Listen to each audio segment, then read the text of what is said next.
옆에 있는 분들과 인사를 먼저 나누시겠습니다.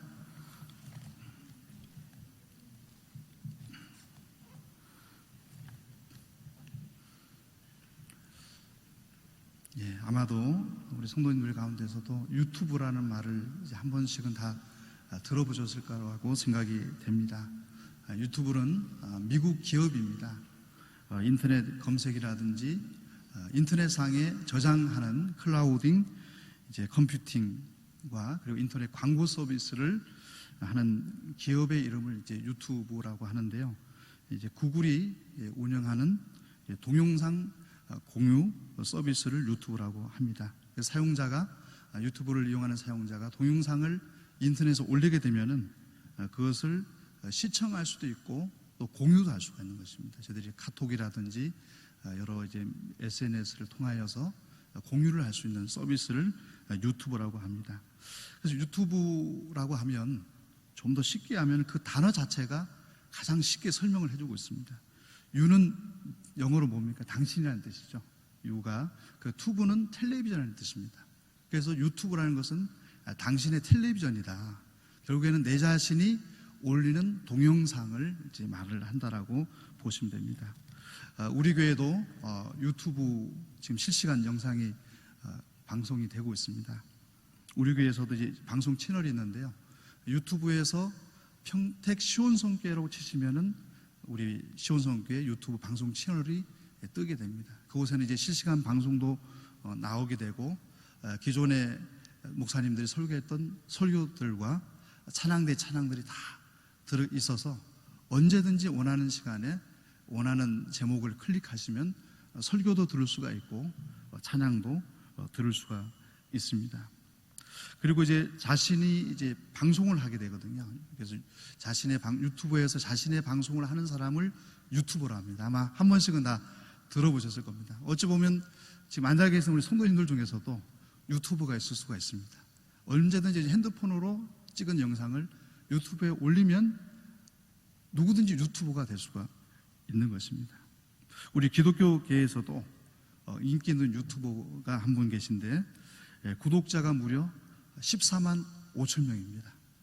보통 유튜브에서 10만이 넘어가게 되면은 실버 메달이라 해서 유튜브 미국에서 아주 큰 이렇게 은색으로 된 유튜브 모양의 실버 메달을 보내주거든요. 그러면 그것을 딱 전시를 했고 방송을 하는 걸 보게 됩니다. 근데 기독교계에서는 10만이 넘는 경우는 참 드문게 있습니다. 세상에서는 뭐 얼마든지 10만이 넘고 하는 것이 뭐 드문 일이지만 기독교계에서 10만 명 이상의 유튜버를 가지고 있는 유튜버는 그렇게 많지 않은 것 같습니다. 그런데 14만 5천 명의 유튜브를 가지고 계신 목사님이 계신데요. 높은 숭의교회를 담당하시고 이제는 은퇴하셨던 아신 김동호 목사님이십니다. 아마도 한 번씩은 들어보셨을 것 같습니다. 2019년도 4월 27일 날 처음 유튜브를 시작을 하셨더라고요. 시작을 해서 지금까지 올린 모든 게시물을 독자들이 구독한 횟수가 3천만 회를 넘습니다. 그러니까 뭐 우리 한국 인구의 거의 절반 정도의 3천만 회를 넘어가고 있는데요. 이 김동호 목사님께서 최근에 암에 걸리셨습니다. 목회자가 암에 걸린다는 것, 참 어찌 보면은 참 본인 스스로도 많이 힘드셨을 것 같고 주변에 보는 분들도 많이 힘이 드셨을 것 같습니다. 그럼에도 불구하고 내가 암에 걸려 있어도 그 암에 넘어질 수 없다는 것입니다. 신앙으로 암을 이겨낼 수 있다. 그래서 유튜브 상에서 매일 새벽에 말씀을 전하고 계신데요. 그 전하고 계시는 새벽 말씀의 제목이 참 이름이 너무 잘 지으신 것 같아요. 날마다 기막힌 새벽입니다. 참 저는 이제 그 날마다 기막힌 새벽이라는 그 목사님의 유튜브 채널, 방송 채널의 이름을 들으면서 참 저희들은 늘 새벽에 깨어서 기도를 하면서도 날마다 기막히다라는 단어를 새벽 시간에 붙여본 일이 없는 것 같아요. 그냥 늘 일상적으로 그냥 나오는 새벽 예배. 그런데 그 목사님은 암에 걸리다 보니까 그동안 보지 못했던 걸 보기 시작하는 겁니다. 질병에 걸리고 보니까 새벽 예배가 정말 날마다 기막힌 새벽이었구나. 하나님께서 날마다 새벽을 깨우게 해주시고 하나님의 성전에 나와서 예배할 수 있는 그 시간을 주신 것이 날마다 기막힌 하루였다라는 것을 알게 된 것입니다. 그래서 날마다 기막힌 새벽이라는 한 20분 정도의 길이의 설교를 매일마다 올리고 계신데요. 그것을 보면서 저도 이제 한편의 생각을 하게 됐습니다. 우리는 모든 일상적으로 모든 것을 우리가 할 수 있고 우리가 모든 것을 당연하게 생각합니다. 그냥 예배에 참석하는 것, 그리고 먹고 마시는 것, 우리가 가정을 이루어서 살아가는 것, 이 모든 것이 다 자연스럽고 당연하다고 생각하는데 질병에 걸리고 보니까 그것이 당연한 것이 아닌 것입니다. 내 힘으로 할 수 없는 것도 많고 내가 원하지 않아도 찾아오는 것도 많이 있구나, 그것을 깨닫게 되었다는 것입니다. 이 부분에 있어서 죄의 문제도 마찬가지입니다. 죄는 우리가 얼마든지 범할 수가 있습니다. 내 의지에서 죄를 범할 수 있지만 죄의 문제를 우리의 힘으로는 해결할 수가 없습니다. 죄는 우리가 범할 수 있는데 죄의 문제를 해결할 수 있는 힘은 우리에게 없다는 것입니다. 최근에 많은 공직자들 중에서라든지 여러 이해관계를 통해서 자살하는 것을 볼 때 우리 충격을 받는 것입니다. 왜냐하면 저 정도의 위치에 있고 저 정도의 지식이 있고 저 정도의 공부를 하신 분이라면 얼마든지 그 시간들을 이겨낼 수 있을 것 같은데 이겨내지 못하고 자살로 생을 마감하는 겁니다. 그 이유가 뭐냐면 죄의 문제를 내 스스로 해결할 수 없다는 것입니다. 죄는 내가 얼마든지 지을 수 있지만 죄의 문제는 우리의 힘으로 해결할 수 없다는 것을 보여주고 있는 것입니다. 이처럼 우리가 내 힘으로 해결할 수 없는 죄가 과연 무엇일까요? 죄를 아마 한 번씩은 다 우리 성도님들이 생각해 보셨을 것 같은데요. 제가 죄를 어떻게 정의를 해드릴까 찾아보다가 국어사전을 찾아보니까는요, 국어사전에 너무 명확하게 죄를 정의하고 있더라고요. 국어사전에서 이렇게 정의하고 있습니다. 하나님의 계명을 거역하고 그 명령을 따르지 아니하는 인간의 행위다라고. 국어사전에서도 이렇게 설명을 해주고 있어요. 하나님의 계명을 거역하고 그의 명령을 따르지 않는 인간의 행위가 죄라는 것입니다. 우리 마태복음, 마가복음 12장에 보게 되면 한 서기관이 예수님께 물어봅니다. 모든 계명 중에서 첫째가 무엇입니까? 라는 계명을 묻게 됐을 때 예수님께서 무엇이라고 대답을 합니까? 마가복음 12장 29절에 31절을 보면 예수께서 대답하실 때 이것이니 이스라엘 들으라. 주 곧 우리 하나님은 유일한 주시라. 내 마음을 다하고 목숨을 다하고 뜻을 다하고 힘을 다하여 주 너의 하나님을 사랑하라 하신 것이고, 둘째는 이것이니 내 이웃을 내 몸과 같이 사랑하라 하신 것이라. 이에서 더 큰 계명이 없느니라. 결국 죄라는 것은 무엇일까요? 하나님을 사랑하는 일, 우리 이웃을 내 몸과 같이 사랑하는 일에서 벗어나는 것입니다. 하나님을 사랑하지 않는 것이 죄라는 것입니다. 오늘 본문 18절 말씀에서 보면 3일 만에 요셉이 그들에게 이르되 나는 하나님을 경외하니 너희는 이같이 하여 생명을 보존하라. 이곳에 하나님은 다신교였습니다. 애굽은 다신교였기 때문에 하나님을 그냥 많은 신들 중에 하나가 아니라 유일신이신 하나님을 나는 경외한다라고 요셉이 이야기를 했습니다. 하나님을 사랑한다는 것은 오늘 본문에 나온 요셉이 고백했던 하나님을 경외한다는 말하고 같은 말입니다. 하나님을 두려워한다는 것입니다. 우리 하나님을 사랑하는 자는 하나님을 두려워하게 되어 있는 것입니다. 하나님을 사랑하는 자는 무엇을 하든지 하나님을 두려워하는 가운데 하나님이 기뻐하시는 일이 무엇인지를 생각하게 되는 것입니다.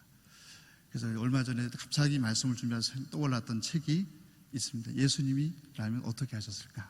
이 책입니다. 이 질문입니다.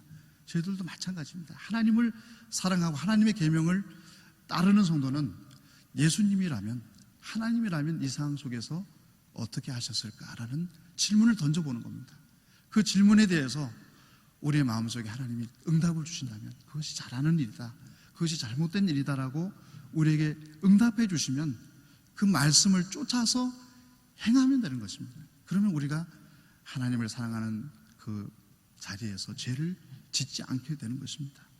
또한 죄는 하나님을 사랑하지 않을 뿐만 아니라 내 이웃을 사랑하지 않는 것입니다. 오늘 본문의 애굽 총리 앞에 선 형들의 모습이 그랬습니다. 형들은 동생을 사랑하지 못했습니다. 그 이유는 아버지가 특별하게 동생 요셉을 사랑했기 때문이었습니다. 그래서 그 마음속에 무엇이 생겨납니까? 질투가 생겨나는 겁니다. 요셉에게는 채색 옷을 탁 해주는데 우리는 그냥 평범한 옷을 입혀주었다라는 그 질투심이 그 마음속에 생겨나게 됐다는 것입니다. 그런데 질투는요, 잘 들여다보시면 비교의식입니다. 질투 속에는 비교하게 되어 있거든요. 이 땅을 살아가는 성도님들 가운데서 비교하지 않으면 솔직히 질투가 날 필요가 없습니다. 내 나름대로 하나님께 주신 생명이 있다고 생각하면 솔직히 다른 사람이 어떤 삶을 살아가든지 간에 잘 되든지 안 되든 간에 축복해 줄 수 있고 같이 울어줄 수가 있지 질투할 필요가 없는 겁니다. 그런데 질투 속에는 비교의식이 있는 것입니다. 우리는 끊임없이 비교를 합니다. 저도 실수를 하게 되는데 아이들을 길러보면은 알면서도 하는 말이 무엇입니까? 아무개는 잘하는데 너는 왜 이러느냐, 이 말을 꼭 하게 되더라고요. 저도 알고 있으면서도 무의식적으로 말을 하게 돼요. 아무개는 그렇게 열심히 하고 하는데 너는 왜 그러냐 하면서 비교를 하거든요.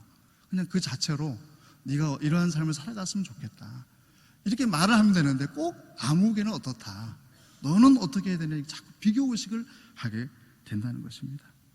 우리가 이웃을 사랑하는 성도는 가장 먼저 내 자신이 하나님 앞에서 존귀한 자라는 것을 아셔야 됩니다. 하나님께서 나를 존귀한 자로 창조하셨다. 어느 세상의 피조물과도 비교할 수 없는 존재로 창조하셨다. 이것을 기억하는 겁니다. 그러면서 우리의 이웃들, 가족들을 대할 때도 마찬가지입니다. 저들도 나와 같이 똑같은 존귀한 자로 하나님께서 창조하셨다.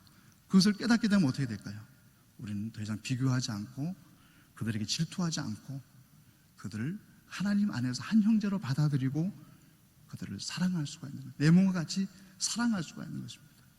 내 몸처럼 사랑할 수 있는 비결은 다른 데 있지 않습니까? 내가 존귀한 것처럼 그들도 존귀한 하나님의 백성이다라는 것을 알게 되면은 우리는 자연스럽게 비교하지 않고 그들을 사랑할 수 있는 길이 열리는 것입니다. 그런데 죄라고 하면은 보통은 이제 여기서 멈춥니다. 하나님 사랑과 이웃 사랑을 하지 않는 것이 죄다라고 이렇게 멈추지만 성경은 죄의 범위를 이곳에 멈추지 않고 있다는 것입니다. 더 확장되게 얘기하고 있는데 하나를 더 말씀하고 있는 것이 창세기 1장 27절 28절의 말씀입니다. 하나님이 자기 형상 곧 하나님의 형상대로 사람을 창조하시되 남자와 여자를 창조하시고 하나님이 그들에게 복을 주시며 그들에게 이르시되 생육하고 번성하여 땅에 충만하라, 땅을 정복하라, 바다의 고기와 공중의 새와 땅에 움직이는 모든 생물을 다스리라. 하나님은 우리에게 이 피조 세계를 다스리라고 하셨다는 것입니다. 따라서 이를 어기는 것도 뭘까요? 죄인 것입니다. 그런데 사랑과의 관계성 속에서, 하나님과의 관계성 속에서는 죄를 깊이 인식하지만은 자연 피조물과의 관계 속에서는 죄를 인식하지 않는 것 같아요. 이번에 폭우가 오늘도 오전에 비가 많이 내렸습니다. 비가 내렸는데요, 어제 기준으로 해서 이번 폭우로, 집중호우로 인해서, 장마로 인해서 사망자가 15명이 생기고 실종이 11명, 그리고 부상이 7명, 이재민이 1000명을 넘어섰습니다. 이처럼 올해 장마가 긴 이유가 무엇일까 살펴보니까 결국 원인은 온실가스였습니다.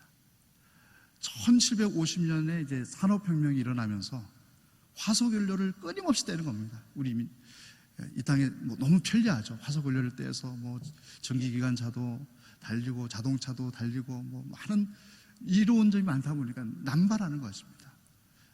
아낌없이 쓰는 거죠. 화석연료를 쓰면서 온실가스의 가장 많은 80%를 차지하는 이산화탄소가 하나의 이제 장벽을 만든 겁니다. 그래서 온실 효과를 내서 시베리아 지역에 있는 기온을 상승시킨 겁니다. 올해도 보니까는요, 시베리아 지역의 온도가 평균보다도 시베리아 대륙의 온도가 10도 이상 높았다고 합니다.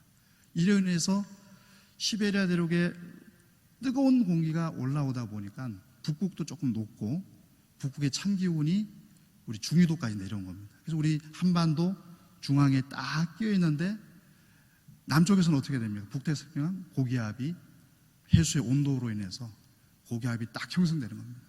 시베리아의 뜨거운 공기하고 그리고 북태평양 고기압에 그 중간에 북극의 찬 기온이 딱 우리 한반도에 머물고 있는 겁니다. 이로 인해서 지금 가장 긴 장마가 예상되고 있습니다. 8월 14일까지 장마가 지금 기록이 될 거라고 지금 예상을 하고 있는데요. 8월 14일까지 한 번도 우리나라 가운데 장마가 이어진 적이 없습니다. 최고 많이 이어졌던 데가 1987년도에 8월 10일까지 장마가 있었던 때가 가장 오래된 장마라고 합니다. 그러니까 지금 온실가스 효과로 인해서 이상기온으로 인해서 결국에는 지금 8월 14일까지 가장 많은 장마 기간을 파생하게 됐는데, 그것이 그 이유가 무엇일까요? 이 자연 만물을 다스리라고 하는 하나님의 명령에 따르지 않았기 때문에, 그 말씀을 준행하지 않았기 때문에 인간의 죄는 장마에도 영향을 미쳤다는 것입니다. 어찌 보면 그 15명의 희생자가 나의 죄로 인해서 내가 무분별하게 연료를 낭비하고 태움을 통해서 그들이 죽음에 이르게 되었다는 것입니다. 이처럼 인간의 죄는 직간접적으로 우리의 삶의 모든 것에 연관이 되어 있다는 것입니다. 죄는요, 한번 짓게 되면 얼마나 무서운지 우리를 지배하게 됩니다. 처음에는 내가 죄를 짓습니다. 내가 거짓말할 수 있고 내가 다른 사람을 해코지 할 수 있고, 하지만 그 죄를 짓는 순간에 죄가 우리를 지배하게 되는 것입니다. 그것을 잘 알 수 있는 것이 오늘 본문의 말씀입니다. 요셉이 베냐민을 데리고 오지 않으면 너희가 죽으리라, 이 말을 하게 됐을 때 형제들이 나눈 대화가 오늘 본문 21절과 22절의 말씀이거든요. 오늘 21절의 말씀을 보면 그들이 서로 말하되 우리가 아우의 일로 인하여 범죄하였도다. 그가 우리에게 애걸할 때 그 마음의 괴로움을 보고도 듣지 아니하였으므로 이 괴로움이 우리에게 임하도다. 그리고 22절에서는 루벤이 말을 하죠. 루벤도 형제들을 강권적으로 죄를 짓지 말라고 권면하지 않았기 때문에 22절의 말씀, 루벤의 말도 솔직한 자기 회개하는 고백이 아닙니다. 그래도 그의 말을 끝부분에 보면 그러므로 그의 핏값을 내게 되었다 얘기합니다. 요셉을 부동에 빠뜨리고 굶어 죽이려고 했다가 돈에 파는 것이 낫겠다 해서 미디안 상인에게 팔아 넘김을 통해서 그들은 죄의 지배를 받게 됐습니다. 죄를 짓게 된 이후부터 죄가 그들을 지배하는 모습이 드러나는 것이 창세기 37장 31절에 보면 아버지 앞에서 무엇이라고 합니까? 31절에 보면 그들이 요셉의 옷을 취하고 수렴소를 죽여 그 옷을 피에 적시고 그 채색 옷을 보내어 그 아비에게 가져다가 이르기를 우리가 이것을 얻었으니 아버지 아들의 옷인가 아닌가 보소서 하며, 아버지에게 짐승이 찢겨서 요셉이 죽었습니다는 또 다른 죄를, 거짓말의 죄를 짓게 됐다는 것입니다. 그런데 이 죄가 20년 정도 지났지 않았습니까? 이제는 지나서 요셉이 국무총리가 되고 형들이 요셉 앞에 절을 하게 되고 마주하게 됐습니다. 이쯤 되면 이제 죄를 회개할 쯤 됐을 것 같은데, 본문의 말씀 42장 13절 말씀, 오늘 본문 앞선 장을 보면, 절을 보면 우리들은 12형제로서 가나안 땅 한 사람의 아들이라 말째 아들은 오늘 아버지와 함께 있고 또 하나는 없어졌나이다. 없어졌나의 말이 무엇입니까? 자기들이 미디안 상인에게 팔지 않았다는 것이죠. 그냥 우리도 모르는 사이에 없어졌다는 것입니다. 실종됐다는 것입니다. 이런 거짓말이 20년이 지난 후에도 똑같이 반복하고 있다는 것입니다. 그들은 분명히 요셉을 돈 주고 팔아버렸습니다. 또 하나는 없어졌다는 말은 거짓말인 것입니다. 20년 전에도 아버지에게 거짓말을 했던 요셉의 형들은 20년이 지난 이후에도 요셉이 눈앞에 있는 것도 모르고 그 앞에서 또다시 거짓말을 했다는 것입니다. 이처럼 죄는 우리를 지배하게 됩니다. 죄 속에 속한 사람은 정상적인 삶을 살아가지 못하게 되는 겁니다. 그래서 죄의 문제를 해결하지 않으면 하나님의 영광을 드러내는 삶을 살아갈 수 없게 되는 것입니다. 그래서 죄의 문제는 우리가 해결해야 될 문제인 것입니다. 또한 죄는 죄를 지은 사람에게 괴로움을 주게 됩니다. 죄를 지어 보시면 알겠죠. 저희들은 다 하나님으로부터 죄를 용서받았지만은 죄를 짓는 순간 어떻습니까? 죄가 우리를 괴롭게 하는 것입니다. 21절에 베냐민을 애굽으로 데려와야 할 상황 속에서 요셉의 형들이 직면한 것은 괴로움이었습니다. 이 괴로움은 극심한 고통이었는데요. 이 원어를 보면 21절에 나오는 형들의 괴로움은 첫 아이를 낳을 때 여인의 고통, 경험하지 못했지만 얼마나 고통스럽다는 걸 저도 곁에서 지켜봤거든요. 여인의 고통, 또는 적이 쫓아올 때 느끼는 공포심과 같은 그 괴로움이 요셉의 형들에게 있었다는 것입니다. 그 고통이 엄청난 고통이었습니다.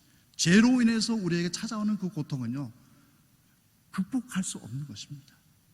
따지고 보면 우리 주변에 자살로 생을 마감하는 분들의 심정을 우리 헤아릴 수 있는 부분이 이 부분입니다. 그 죄가 자신에게 닥쳐오는 그 괴로움은 경험하지 않고서는 그 괴로움을 알 수 없을 정도로 극심한 고통이라는 것입니다. 성경에도 보면 한 달란트를 받은 자가 그 돈을 감춰 주었습니다. 주인이 와서 그들과의 대화를 나눌 때 5달란트를 남은 자는 주인에게 말합니다. 5달란트를 남겼습니다. 2달란트를 받은 자는 2달란트를 받았습니다. 근데 1달란트를 받은 종은 뭐라고 합니까? 주인이 엄한 분이어서 내가 땅속에 1달란트를 묻어두었다가 주인께 드립니다 하게 됐을 때 마태복음 25장 30절에서 그 주인이 뭐라고 얘기를 합니까? 이 무익한 종을 바깥 어두운 데로 내어 쫓으라. 거기서 슬피 울며 이를 갈미 있으리라. 슬피 울며 이를 간다는 것은 그 고통이 이루 말할 수 없다는 것입니다. 죄의 문제가 해결되지 않으면 죄의 노예가 되어서 극심한 고통 속에 살아갈 수밖에 없는 것입니다. 그래서 하나님의 백성들은 날마다 죄를 극복해내야 됩니다. 우리는 연약한지라 끊임없이 죄의 유혹이 닥쳐오게 됩니다. 우리 죄를 우리가 이겨낼 수 있는 길은 어디에 있겠습니까? 그것은 하나님의 뜻을 기억하는 곳에 있습니다. 본문에 보면은 이제 오늘 본문의 배경을 보시면요, 죄를 지을 수 있는 힘을 가진 사람은 요셉이었습니다. 형들은 이제 요셉 앞에 아주 어떻게 할 수 없는 처지에 있는 자들이 요셉의 형들이었습니다. 미디안 장인에게 팔았던 그 마음의 응어리, 그리고 보디발 집에서 아내로 인해서 당한 고통, 감옥 생활, 이것만 생각하면 요셉이 어떻겠습니까? 자신 앞에 무릎을 꿇은 형들을 보면은 단번에 내가 막 단칼에 베어버리겠다는 이런 응징의 마음이 응징할 수 있는 자리에 있었습니다. 그러나 오늘 본문의 말씀을 읽어보시면 오히려 요셉이 눈물을 흘립니다. 형들을 오랜만에 만나서 눈물을 흘리고 형들이 다 가정을 이루었지 않습니까? 각각의 자루마다 가득 곡식을 채워줍니다. 그리고 돈도 다시 넣어줍니다. 형들이 이루어진 가정의 자녀들까지 챙기는 그 요셉의 애틋한 마음을 보면은 요셉이 결코 형들을 응징하려고 하는, 복수하려고 하는 마음을 찾아볼 수 없다는 것입니다. 요셉이 어떻게 해서 이런 마음을 가지게 됐을까요? 죄를 이겨낼 수가 있었을까요? 복수하고자 하는 마음을 이겨낼 수가 있었을까요? 하나님께서 나를 이곳에 보낸 이유가 있고 이렇게 형들과의 만남을 허락하신 이유가 있다는 것을 알았기 때문입니다. 요셉은 어찌 보면 하나님의 말씀으로 충만했던 사람이었습니다. 우리 창세기 15장 13절에서 16절을 보면은요, 내 자손이 이방에서 객이 되어서 그들을 섬겼고 내 자손이 4대 만에 이 땅에서 돌아올 것이다. 하나님께서는 아브라함에게 이스라엘 백성들이 430년을 애굽 땅에서 살 것을 미리 예언하셨습니다. 그 말씀을 요셉은 기억을 하고 있었고 자신을 통해서 그것을 이루어 가시는 하나님의 사역의 뜻에 동참하게 됐다는 것입니다. 그래서 베냐민을 먼저 데려오고 그것을 통해서 아버지와의 만남을 갖고 모든 이스라엘 백성들이, 가족들이 모두 다 애굽으로 이주해서 그 하나님 아브라함에게 주신 그 말씀을 성취하게 하려는 계획을 이루어가는 데 목적을 두었다는 것입니다. 오늘 앞선 9절에도 나오죠. 요셉이 형제들을 대했을 때 무엇이 생각났다고 합니까? 꿈이 생각났다는 겁니다. 열을 한다니 자신의 단을 향해서 절을 하고 해와 별과 달 11별이 자신을 향해서 절을 하는 그 모습이 형들과의 막다트린 그 자리에서 떠올랐다는 것입니다. 그것이 지금을 상징하는 꿈이었구나. 그 목적이 무엇이겠습니까? 하나님께서 그 가족을 살리시고자 아브라함에게 주신 430년 동안 애굽 땅에서 거하게 하신 그 목적을 이루기 위해서 자신을 이곳에 보내셨다는 것을 알게 됐을 때 그 마음속에 질투심과 때로는 형에 대한 안타까운 마음들, 복수하고 싶은 마음들, 그 모든 것을 이겨낼 수가 있었다는 것입니다. 우리는 다시 한번 우리 마음속에 분노가 차오르고 또는 미움의 마음이 차오르고 질투의 마음이 차오르고 그들에게 응징을 해야 되겠다는 이런 마음이 찾아올 때 그 원인을 찾아보면 우리에게 하나님의 뜻을 잃어버리게 되면 그렇습니다. 하나님께서 나의 삶을 향해서 이루고자 하는 하나님의 섭리가 있다는 것을 아는 성도들은 그런 인간적인 관계성, 복수심 그것을 다 극복할 수 있는 권능을 얻게 된다는 것입니다. 우리 날마다 사탄은 끊임없이 우리에게 이런 죄의 자리에 서게 할 때마다 나를 향하신 하나님의 섭리와 뜻이 있다, 나를 통해서 하나님이 나를 이루고자 하시는 하나님의 계획하심 있노라는 것을 기억하면서 가정을 지키셔야 됩니다. 아내가 또 남편이 아무리 못 살게 굴어도 어떻게 될까요? 나를 통해서 이 가정을 이루고자 하는 하나님의 뜻이 있다는 것을 아셔야 됩니다. 그걸 알게 되면은 아무리 남편과 아내가 때로는 괴롭혀도 또는 힘들게 해도 그것을 이겨낼 수가 있는 것입니다. 부모와 자녀 관계도 마찬가지입니다. 자녀들이 내 성에 안 찹니다. 부족함이 많아요. 그래도 나를 통해서 이 자녀를 이루고자 하시는 하나님의 뜻이 있다는 것을 알면은 그것을 견뎌낼 수가 있는 것입니다. 우리는 때로는 억울한 일을 당해도 하나님을, 요셉이 그 하나님의 뜻과 언약을 부여잡고 그것을 이겨냈던 것처럼 우리 하나님의 백성들도 그것을 이겨내야 되는 것입니다.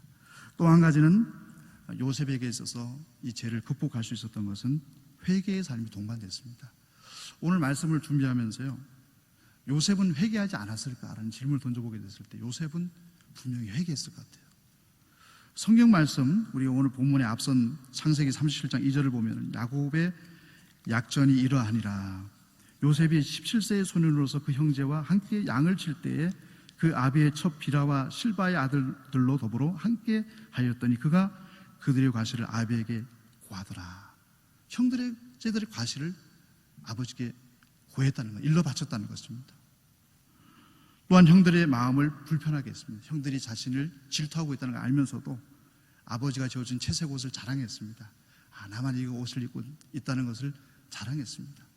이때 만약에 요셉이 성숙했더라면, 좀 더 성숙했더라면 아버지 저만 이런 옷을 주실 것이 아니라 형들에게도 저와 같은 옷을 좀 지어주시든지 아니면 우리 공평하게 조금 더 저렴하더라도 우리 모든 형제들이 같은 옷을 입을 수 있도록 아버지 좀 옷을 지어주시면 어떻겠습니까? 라는 이런 말을 할 수 있었을 것 같은데도 그런 말을 하지 않았습니다. 아마도 지나가 보면은 자신의 언행심사 모든 부분에 있어서 본인 자신도 형들에게 잘못하고 하나님께 잘못한 점들이 있다는 것을 알고 회개했다는 것입니다. 그 회개를 통해서 하나님은 요셉과 형들의 그 죄를 극복할 수 있는 은혜를 주셨다는 것입니다. 따라서 회개 없는 회복은 없습니다. 날마다 우리를 돌아보셔야 됩니다. 나는 절대로 죄를 안 짓는 사람입니다. 그럴 수 있을까요? 없습니다. 우리는 무의식중에도 죄를 짓고 알고서도 짓고 하여튼 우리는 수없이 죄에 노출되어 있습니다. 나는 죄 안 짓는 사람이에요, 나는 무관한 사람이라 한다면 그것은 어찌 보면 거짓말인 것입니다. 오늘 본문의 말씀을 통해서 우리는 깨닫게 됩니다. 죄가 극복되어질 때 우리는 하나님과 나와의 진정한 관계가 회복된다는 것입니다. 또한 아내와 남편의 관계가 또 회복되어지고 그런 부모와 자녀와의 관계도 회복되어질 수 있다는 것입니다. 그 길은 죄의 문제가 해결되어질 때 가능하다는 것입니다. 오늘 말씀을 기억하셔서 다시 한번 나는 구원받은 사람이니까 난 더 이상 죄에는 아무런 연관성이 없다라고 생각하지 마시고 오늘 본문의 말씀을 기억하셔서 다시 한번 요셉처럼 하나님의 뜻 가운데서 이제는 불편한 관계들을 수용할 수 있고 내 자신의 입장에서 하나님 앞에 잘못한 것이 없는지를 회개함을 통해서 우리 주변의 모든 사람들과의 관계도 회복되어지고 하나님과의 관계도 회복되어짐을 통해서 하나님 주시는 평화와 기쁨을 누릴 수 있는 우리 시온의 가족들이 될 수 있기를 간절히 축원합니다. 우리 함께 이 시간에 함께 드리는 기도를 드렸으면 좋겠는데요. 먼저 오늘 본문의 말씀, 오늘 말씀을 기억하면서 우리 죄를 이기는 삶을 살아갈 수도 기도했으면 좋겠습니다. 내가 하나님이 주신 말씀, 하나님을 사랑하고 우리 이웃을 사랑하고 이 자연 만물을 다스리라고 하는 그 말씀에 순종하며 살아가겠습니다. 죄의 무서움을 알고 죄의 노예로 살아가지 않겠습니다. 날마다 회개하고 하나님의 뜻을 기억함으로 죄를 이겨내겠습니다라고 우리 죄된 삶을 이겨낼 수 있도록 우리 함께 기도를 드리겠습니다. 아버지 하나님 감사합니다. 우리의 삶을 돌아볼 때 정말 하나님의 말씀이 있지만 그 말씀을 우리가 마음속에 깊이 새기지 못할 때가 있습니다. 우리는 하나님을 두려워하며 하나님께서 기뻐하시는 삶을 살아가야 됨에도 불구하고 수시때때로 우리는 내 자신의 욕망과 내 자신의 뜻을 우선시하고 하나님의 뜻을 뒤로할 때가 많았음을 고백합니다. 아버지 하나님, 저희들의 힘으로는 아버지 하나님 그것을 이겨낼 수가 없사오니 하나님의 뜻을 우선시하신 능력을 성령의 능력으로 우리에게 허락하여 주시옵소서. 우리의 능력으로는 하나님의 뜻을 우선시할 수가 없습니다. 아버지 하나님, 저희들을 긍휼히 여겨주시고 하나님의 뜻을 우선시하시는 하나님의 사람으로 세워주시기를 간절히 소망하고 원합니다. 아버지 하나님, 죄의 노예로 살아가지 않게 하여 주옵소서. 죄가 있는 한 우리가 하나님의 사람으로 쓰임받을 수가 없습니다. 아버지 하나님, 예수 그리스도의 보혈의 능력으로 우리의 모든 죄가 깨끗하고 정결하게 되어지기를 원합니다. 아버지 하나님, 우리를 정결하게 하여 주시옵소서. 깨끗하게 하여 주시옵소서. 순결하게 하여 주시옵소서. 아버지 하나님, 날마다 회개의 자리에 서기를 원합니다. 아버지 앞에 눈물로 회개하기 원합니다. 무릎으로 회개하며 나가기 원합니다. 하나님의 마음에 흡족하게 살아가지 못했던 우리의 모습을 진실하게 회개하게 하여 주옵시고, 요셉이 하나님의 말씀을 늘 마음에 품고 살았던 것처럼 저들도 우리를 향하신 하나님의 계획하심과 뜻을 마음속에 품고 하나님의 뜻 가운데서 우리에게 닥쳐오는 모든 죄의 유혹들을 아버지 하나님 이겨낼 수 있는 하나님의 사람들이 될 수 있도록 아버지 저희들을 새롭게 하여 주시옵소서. 죄의 문제가 말끔하게 해결되어지고 하나님의 사람으로 웃들 수 있는 우리 시온의 가족들 모두 되게 하여 주시옵소서. 우리 두 번째로 기도하실 때 우리 시온성교회를 위해서 기도했으면 좋겠습니다. 교회학교 여름사역이 썬데이 스쿨로 해서 지금 진행되고 있습니다. 썸머 선데이 스쿨로 해서 진행되고 있습니다. 주일마다 우리 어린 심령들이 하나님의 성전에서 예배하고 말씀을 배우고 서로 교제하며 공동체 훈련을 할 때 그들의 마음속에 더욱더 하나님을 사랑하는 마음이 깊어지게 해주시고 하나님을 아는 지식이 풍성해 주시도록 우리 교회학교 여름사역을 위해서 기도해 주시고, 우리 시온성교를 섬기시는 담임 목사님과 우리 모든 교직원들을 위해서, 그리고 봉사자들을 위해서 각 처에서 숨은 봉사자들이 많이 계십니다. 그들의 봉사를 하나님 영광받아 주옵소서라고 기도해 주시고, 시온성교회가 이 지역사회를 아름답게 섬겨나갈 수 있도록, 그리하여서 우리 시온성교회가 이 지역사회에 주고하는 심령들을 구원하고 하나님의 이름의 영광을 드러내시는 교회로 세워주시도록 우리 함께 우리 시온성교회를 위해서 기도드리겠습니다. 아버지 하나님, 우리 시온성교회를 이 평성지역의 안정리 지역에 세워주셔서 이제 60년이 다 되어져 가고 있습니다. 하나님의 계획하신 뜻이 있어서 이곳에 세워주신 줄 믿사오니 아버지 하나님, 우리 시온성교회를 사랑해 주시고 우리 시온성교회를 더욱더 긍휼히 여겨 주옵시고 시온성교회에게 더욱더 권능을 허락하여 주셔서 아버지 하나님의 목적대로 쓰임받는 우리 시온성교회가 되기를 원합니다. 특별히 코로나19로 인하여서 아버지 교회학교 여름사역이 썸머 선데이 스쿨로 진행되고 있습니다. 아버지 하나님, 우리 어린 심령들이 하나님의 성전에 발걸음하는 것이 어려움 없게 하여 주옵시고 준비하신 아름다운 섬김을 통하여서 말씀이 선보되어질 때 우리 어린 심령들 마음속에 그 말씀이 잘 심겨지게 하여 주시옵시고 30배, 60배, 100배의 결실을 거둘 수 있는 은총을 허락하여 주시옵소서.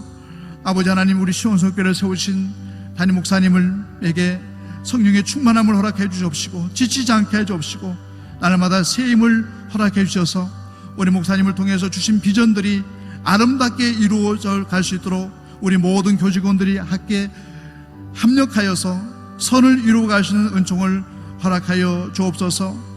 우리 교회에 많은 봉사자들이 계십니다. 아무런 대가도 바라지 않으시고 오직 하나님의 영광을 위해서 봉사하는 손길들이 있습니다.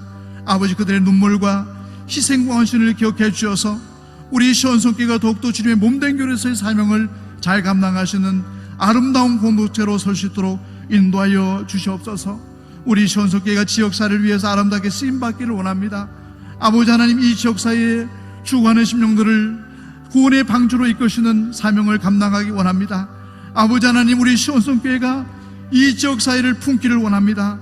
아버지 하나님, 우리 시온성교회를 들어 사용하여 주셔서 이 평성지역과 평택지역 가운데 특별히 하나님께서 원하시는 하나님의 복음사역을 위해서 아름답게 더욱더 쓰임받으시는 우리 시온성교회로 세워주시기를 간절히 소망하고 원합니다. 아버지 하나님, 우리 시온성교회가 주님의 몸된 교회에서의 사역을 더욱더 확장함을 통하여서 주님께 영광 돌리시는 공동체가 되게 하여 주시옵소서. 우리 마지막으로 우리 대한민국과 선교지를 위해서 기도했으면 좋겠습니다. 코로나19가 더 이상 확산되지 않고 조속하게 백신이 개발되어지고 코로나19 속에서도 정상적인 삶이 되어주시도록 우리 대한민국의 경제, 정치, 문화 모든 영역 속에서 코로나19로 인한 피해가 없도록 기도해 주시고, 집중호우로 인해서 피해를 당한 이재민들을 위해서 또 위해서 기도해 주시고, 더 이상 피해가 발생하지 않도록 잘 대비할 수 있도록 기도해 주시고, 특별히 우리 교회가 후원하는 선교지 가운데 필요한 일꾼과 재정을 공급해 주셔서 코로나19의 상황 속에서도 선교지 가운데 하나님께서 명하신 사명을 감당할 수 있도록 우리 함께 합심해서 기도하겠습니다. 아버지 하나님, 우리 대한민국을 사랑해 주셔서 한강변에 기적을 이루었습니다. 아버지 하나님, 구제받던 나라가 이제는 구제하는 민족이 되어졌습니다. 이 모든 것이 하나님의 은혜임을 저희들은 잘 알고 있습니다. 다시 한번 하나님의 긍휼하심을 간구합니다. 한강변에 기적을 이뤘던 우리 대한민국이 코로나19의 상황 속에서 다시 한번 기적을 이루기를 원합니다. 전 세계 모든 민족 가운데 하나님이 함께 하시는 민족이 어떠한 삶을 살아가게 되는지를 보여주시는 우리 대한민국이 되게 하여 주시옵소서. 조속하게 백신도 개발되게 하여 주옵시고, 정치, 문화, 경제 모든 영역에서 아버지 하나님의 이름을 드러낼 수 있게 해주시고, 정상적인 활동이 이루어지시는 우리 대한민국이 되기를 원합니다. 아버지 하나님, 우리 대한민국을 사랑하사 조속하게 남북 간의 평화 통일도 이룩하게 하여 주옵시고, 아버지 하나님, 이 민족을 통하여서 세계 가운데 주의 복음이 증거될 수 있는 민족으로 세워주시기를 간절히 소망하고 원합니다. 이번에 집중호우로 인하여서 많은 인명피해와 재산피해가 있었습니다. 아버지 하나님, 긍휼히 여기셔서 더 이상은 인명피해가 나지 않도록, 재산피해가 나지 않도록 하나님 막아 주옵시고, 특별히 아버지 하나님, 위기 속에 있는 이들을 하나님 주님의 권능의 손길로 건져 주옵시고, 저희들도 우리의 이웃의 아픔을 함께 헤아릴 수 있는 마음을 허락해 주시기를 간절히 소망하고 합니다. 특별히 선교지가 어렵습니다. 코로나19로 인해서 복음 전파가 힘든 상황 속에 있습니다. 선교지에서 애쓰고 계시는 우리 선교사님들에게 비전을 보여주옵시고, 그들에게 필요한 물질도 공급하여 주시고, 돕는 일꾼들도 보내주셔서 아버지 하나님의 복음이 세계 끝까지 전파되는데 그 모든 사명을 감당할 수 있도록 하나님의 은총을 허락하여 주시옵소서. 아버지 하나님, 참으로 감사합니다. 하나님의 백성들로 저희들을 삼아주시고, 우리는 알지 못할 때 주님이 먼저 저희들에게 손을 내밀어 주셔서 하나님 백성 삼아 주셨습니다. 그 은혜를 기억할 때 너무나도 감격해야 됨에도 불구하고 우리는 그 은혜를 망각하고 살아갈 때가 많이 있습니다. 아버지, 다시 한번 저희들에게 순결하고 정결한 마음을 허락해 주셔서 우리에게 닥쳐오는 모든 죄의 유혹들 앞에서 요새과 같이 하나님의 뜻을 우리가 먼저 마음속에 새기게 해주시고, 하나님의 계획하신가 언약 속에서 우리의 모든 불편한 관계들을 수용하고 넉넉하게 받아들이며 그들을 오히려 위로할 수 있는 하나님의 사람으로 세워지게 하여 주시옵소서. 저희들은 연약합니다. 수시로 죄를 범합니다. 그때마다 하나님 앞에 무릎을 꿇기 원합니다. 긍휼을 베푸시는 하나님의 손길이 우리를 치유하실 줄 믿사오니 날마다 하나님 앞에 무릎을 꿇고 회개하시는 권능을 저희들에게 허락하여 주시옵소서. 그리하여서 우리가 참된 평화를 이루는 관계의 도구로 쓰임받게 해주셔서 가정에서도 평화를 이루게 해주시고, 교회에서도 평화를 이루게 해주시고, 직장에서도 평화를 이루게 해주시고, 우리가 만나는 모든 사람들이 죄를 통하여서 주의 구원의 역사를 경험케 하여 주옵소서. 예수 그리스도의 이름으로 간절히 기도드리옵나이다. 아멘.